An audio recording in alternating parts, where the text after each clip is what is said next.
বিষয় হচ্ছে বিল্লমঙ্গল চিন্তামণি। বিল্লমঙ্গলে জন্ম হয়েছিল কোথায়? ভারতের দক্ষিণ প্রান্তে, মানে দক্ষিণ ভারতে। তো দক্ষিণ ভারতে কৃষ্ণবেন্না নদীর তীরে বিল্লমঙ্গলে যখন জন্ম হয়েছিল, পিতা হচ্ছে ধননাট্য ব্রাহ্মণ, ব্রাহ্মণ পরিবারে বিল্লমঙ্গলে জন্ম হয়েছিল। বাবা, কার কপালে কি লেখা আছে এটা কেউ বলতে পারে না, তাই তো? আজ আমি আনন্দে আছি, কাল আমার জীবনে আনন্দ নাও থাকতে পারে। আজ আমার জীবনে সুখ আছে, কাল জীবনে সুখটা নাও থাকতে পারে।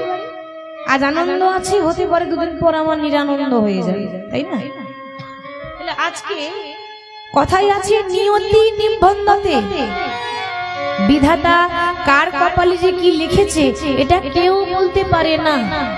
তাহলে বিল্লমঙ্গল, এই বিল্লমঙ্গল তার দুর্ভাগ্যটা দেখুন, কেমন দুর্ভাগ্য বাবা।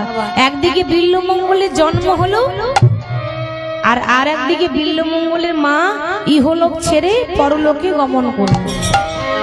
মানে মা হারিয়েছে, একদিকে শিশুর জন্ম হলো, সন্তানের জন্ম হলো, একদিকে বিল্ল ঠাকুরের মা মারা গেল।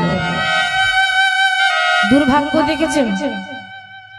ছেলে জন্ম নিয়ে মায়ের মুখ দেখতে পেল বাবা, সবকিছু ভাগ্যের ব্যাপার গো। বিল্লমঙ্গলে জন্ম হলো কিন্তু মায়ের মুখ দেখতে পারল না। বিল্ল ঠাকুরের বাবা বিল্লমঙ্গল ছোট্ট ছেলেকে কোলে করে নিয়ে বলছে, খোকা ও খোকা, তোর মা নেই তো কি হয়েছে? আজ থেকে আমি তোর মা, আজ থেকে আমি তোর বাবা, আজ থেকে তোকে আমি এত ভালোবাসবো, এত আদর করব যে মা হারাবার যন্ত্রণাটা তোকে বুঝতে দেব না। কিন্তু হরে কৃষ্ণ, বাবা যতই ভালোবাসুক মায়ের জায়গাটা নিতে পারবে মা? কি বলে, মায়ের মতো বাবা হতে পারবে? বাবা যতই ভালোবাসুক মায়ের মতো হতে পারবে না, কারণ মায়ের জায়গাটা বাবা নিতে পারে না। বাবা যতই ভালোবাসুক, একটা বাবা সন্তানকে ফেলে দিয়ে চলে গেলেও যেতে পারে, কিন্তু একটা মা কোনোদিন সন্তানকে ফেলতে পারে না। তাহলে বাবা এত ভালোবেসেছে, ভালোবেসেছে, আদর করেছে, আর অতি আদরের ছেলে কি হয়? অতি আদরে বাঁদর হয়ে যায়, তাই না? আজ বেশি ভালোবেসেছে, ভালোবাসা ভালো, তো বেশি ভালোবাসা ভালো নয় বাবা। ছেলেকে ভালোবাসবেন, তার সঙ্গে একটু একটু শাসন করবেন, তবে ছেলে মেয়ে ভালো থাকবে।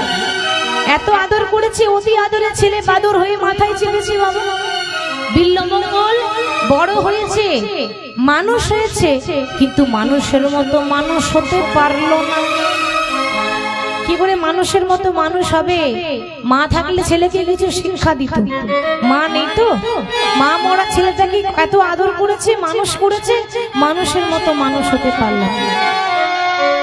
দেখুন, বাবার কাছ থেকে ছেলে শিখে আচার, মায়ের কাছ থেকে শিখে বিচার। বাবা কথাতে আছে না, মা চাই পেট পানে আর বউ চাই পকেট পানে। কি গো, তাই তো? মা সবসময় ছেলের পেটের দিকে তাকায়, আর বউ কি পকেটের দিকে তাকায়? পেটের দিকে বউ তাকাবে মা, বউ তখন কত এনেছে আর কত খরচ করেছে দেখবে, তাই না? ছেলে যখন বাইরে কাজ করতে যায়, মা কি বলে, বাবা বাইরে চললি ঠিক সময়ে খাওয়া দাওয়া করবি, শরীরটা একটু খেয়াল রাখবি, নিজের চিন্তাটা একটু করিস খুশা। এবার ছেলে যখন কাজ করে বাড়ি ফিরে, তো কোনো মা কি বলতে পারবে যে কাজ করেছে শেষ, ওই দে টাকার বান্ডিলটা আমার হাতে দে? কোনো মা বলতে পারে? বাবা একটু বুকে হাত দিয়ে বলুন তো যে এমনও মা আছে যে সন্তানকে টাকার বান্ডিলটা চাওয়ার জন্য হাতটা পেতে দেয়?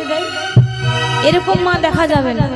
কোনো মা কখনো টাকার বান্ডিলটা চাইবে না, বলে বাবা তুই কত রোগা হয়ে গেছিস, ঠিক মতো খাওয়া দাওয়া করিস নি। হরি বল। কিন্তু বউ কি দেখবে যে আপনি রোগা হয়েছেন না মোটা হয়েছেন? দেখবে? দেখবে না। সে নিয়ে লাভ নেই, আমি দেখবো কত এনেছে আর কতটা খরচা করেছে। কেন? আরে আমাকে তো সংসারটা চালাতে হবে তো, নাকি? তো আমাকে বুঝতে হবে না যে কতটা খরচ করেছে? টাকার বান্ডিলটা স্ত্রীর হাতে দিতে হবে। তাহলে মা চাই পেট পানে আর বউ চাই পকেট পানে, মায়ের মতো আপন কেউ নেই। আমরা জানি এই পৃথিবীতে স্বার্থ ছাড়া কেউ কাউকে ভালোবাসে না, তাই তো মা? স্বার্থ থাকে, একটু স্বার্থ থাকে, কিন্তু স্বার্থ ছাড়া যদি কেউ ভালোবাসে তো সে হলো শুধু আমাদের মা। স্বার্থ ছাড়া ভালোবাসে শুধু আমাদের মা। মায়ের ভালোবাসায় স্বার্থ থাকে না। তাহলে ছেলেটা বড় তো হয়েছে, মানুষের মতো মানুষ হতে পারল না। মানুষ কাকে বলে মা? দুটো হাত থাকলে, দুটো পা থাকলে ওই মানুষের মতো দেখতে হলে কি মানুষ বলে? মানযুক্ত হুঁশ, এই দুটো থাকতে হবে, তাই তো বাবা? ওই এলাম গেলাম খেলাম আর বয়স হয়ে গেল চলে গেলাম, ওটা পশুদের কাজ, আমাদের কাজ নয়। আমরা মানুষ হয়েছি ভালো কর্ম করার জন্য, তাই তো? শাস্ত্রে বললেন বাবা যে জন্ম হোক যেটা সেথা, কর্ম ভালো চাই, কর্মটা যেন ভালো চাই। এখানে যে এসেছেন কেন? রাত্রে লাখ টাকা ঘুম বাঁধিয়ে দিব্যি তো পারতেন ঘরে ফ্যান চালিয়ে ঘুমাতে, কি গো পারতেন তো? তবু কষ্ট করে এসেছেন, কষ্ট করে ভিজে মাটির মধ্যে বসে আছেন কেন বলুন তো? আমার জন্য? তা তো নয়। কার জন্য বসে আছেন? প্রভুর নাম শুনে জীবনটা ধন্য করব। এরকম সুযোগ তো বারবার পাওয়া যাবে না। ওই যেমন করে হোক প্রভুর নাম যদি শোনা যায় তাতে আমাদের মঙ্গল, তাই তো মা? আমাদের মঙ্গল। হরি বল হরি বল। তাহলে আজকে বাবা এই বিল্লমঙ্গল বড় হয়েছে, 24 বছর বয়স হয়েছে, মানে 24 বছরের ছেলে, যুবক বয়স। আর যেই না যুবক বয়স যৌবনে পা দিয়েছে না, জীবনে প্রথম যৌবন। হরে কৃষ্ণ। বিল্লমঙ্গল কি করেছে? ওই পাড়ার কিছু নষ্ট ছেলে মেয়েদের সঙ্গে মেলামেশা করে জীবন্ত পাপ স্বরূপ হয়ে উঠেছে। কি বাবা? কথাতে আছে সৎসঙ্গে স্বর্গে বাস, আর অসৎ সঙ্গে নরকে বাস। ভালো সঙ্গ করলে ভালো হবে, আর খারাপের সঙ্গ করলে খারাপ হবে। তার প্রমাণ দেখুন, জল কিন্তু অনেক রকম হয়, কিন্তু দেখুন এই ধরুন আমি উদাহরণ দিয়ে বলছি, একটু লক্ষ্য করবেন। এই ধরুন যেমন সমুদ্রের জল, গঙ্গার জল, নদীর জল, পুকুরের জল, কলের জল, মাগো আবার নর্দমাতে যে জলটা যাচ্ছে তাকেও আমরা জল বলি, কি গো বলি না? সবই তো জল। পুকুরের জলটাও জল, সমুদ্রের জলটাও জল, কলের জলটাও জল, কুয়োর জলটাও জল, নর্দমাতে যাচ্ছে সেটাও আমরা জল বলছি। আচ্ছা বলুন, সবই তো জল হলো, তাহলে সব জল কি আমাদের খাওয়া হয় বাবা? খাওয়া হবে না। কলের জলটা খেতে পারি, তাই বলি কি ওই নর্দমার জল খাবো না? কিন্তু সবই জল হতে পারে, কিন্তু সব জল আমাদের কাজে লাগে না। জল নাম হতে পারে, কিন্তু সব জল আমাদের খাওয়া হয় না। সেরকম সবাই মানুষ হতে পারে, কিন্তু সব মানুষ গোবিন্দের সেবাই লাগে না। গাছে ফুল অনেক ফুটতে পারে, আচ্ছা বলুন তো সব ফুল কি গোবিন্দ চরণের সেবায় লাগে বাবা? লাগে না। কিছু কিছু ফুল দেখবেন আপনা আপনি গাছ থেকে মাটিতে ঝরে পড়ে যায়, কিছু কিছু ফুল দেখবেন গাছের মধ্যে শুকিয়ে যায়, আর কিছু কিছু ফুল একমাত্র গোবিন্দ চরণে সেবায় লেগে যায়। তো সবসময় চেষ্টা করবেন সাধু সঙ্গ করা। আজকে বিল্লমঙ্গল বড় হয়েছে, মানুষ হয়েছে, মানুষ হতে পারল না। ওই নদীর এই পারে বিল্লমঙ্গলের বাড়ি, আর নদীর ওই পারে থাকতো চিন্তামণি। সবসময় চিন্তা চিন্তা চিন্তা। ব্রাহ্মণের ছেলে মা, ব্রাহ্মণের তো একটা নিয়ম আছে নাকি? ব্রাহ্মণের গলায় পইতে থাকে, কি বাবা তাই না? তা পইতে যে থাকে, পইতের মধ্যে 9টা সুতো আছে, 9টা সুতোর 9টা গুণ আছে। ব্রাহ্মণের ছেলে হয়ে গলায় পইতে নেই, মানে নাস্তিক, ভগবানকে মানে না। আজ পর্যন্ত ব্রাহ্মণের ছেলে হয়ে মন্দিরে ঢোকে না বাবা, ভগবানের পুজো করে না, জপ তপ তিলক সেবা আহ্নিক সেবা কিচ্ছু করে না। জীবনে চলার পথে সবসময় চিন্তা চিন্তা চিন্তা।